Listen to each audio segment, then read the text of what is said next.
মঙ্গলবার জাতিসংঘের নিরাপত্তা পরিষদে গাজা উপত্যকায় অবিলম্বে নিঃশর্ত ও স্থায়ী যুদ্ধবিরতির আহ্বানে আনা একটি প্রস্তাবে ভেটো দিয়েছে যুক্তরাষ্ট্র।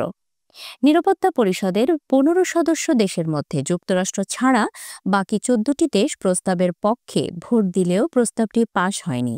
খবর আল জাজিরার।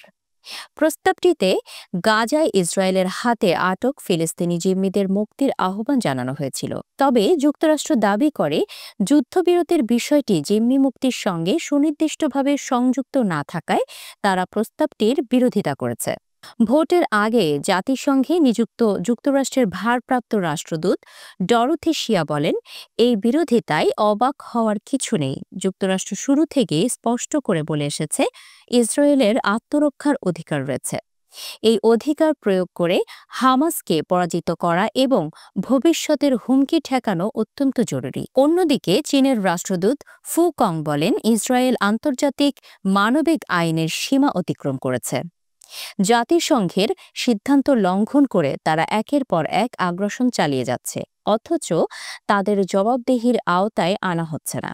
আল জাজিরার জ্যেষ্ঠ রাজনৈতিক বিশ্লেষক মারওয়ান বিশারার ভাষ্য, এই ভেটোর মাধ্যমে নিরাপত্তা পরিষদে যুক্তরাষ্ট্র কার্যত একঘরে হয়ে পড়েছে। এটা শুধু রাজনৈতিক বার্তা নয়, বরং বিশ্ব জনমতের প্রতিফলন। গাজার ভয়াবহ মানবিক বিপর্যয়ের প্রেক্ষাপটেও যুক্তরাষ্ট্র একমাত্র দেশ হিসেবে ইসরায়েলকে সমর্থন করে যাচ্ছে। বিশারা আরও বলেন, ইসরায়েল আত্মরক্ষার নামে যে আগ্রাসন চালাচ্ছে তা আসলে দীর্ঘদিনের অবরোধ ও দখলদারিত্ব বজায় রাখার কৌশল মাত্র। ২০২৩ সালের অক্টোবর থেকে শুরু হওয়া গাজা সংঘাতের পর জাতিসংঘ নিরাপত্তা পরিষদে এই পর্যন্ত ১৪টি প্রস্তাব পেশ হয়েছে।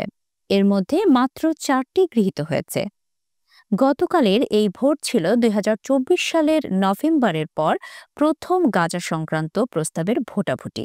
এদিকে গত ২৪ ঘণ্টায় গাজা উপত্যকায় ইসরায়েলি হামলায় আরও প্রায় ১০০ ফিলিস্তিনি নিহত হয়েছেন। একই সঙ্গে মানবিক সহায়তা প্রবেশ প্রায় সম্পূর্ণ বন্ধ হয়ে পড়ায় পরিস্থিতি আরও উদ্বেগজনক হয়ে উঠেছে।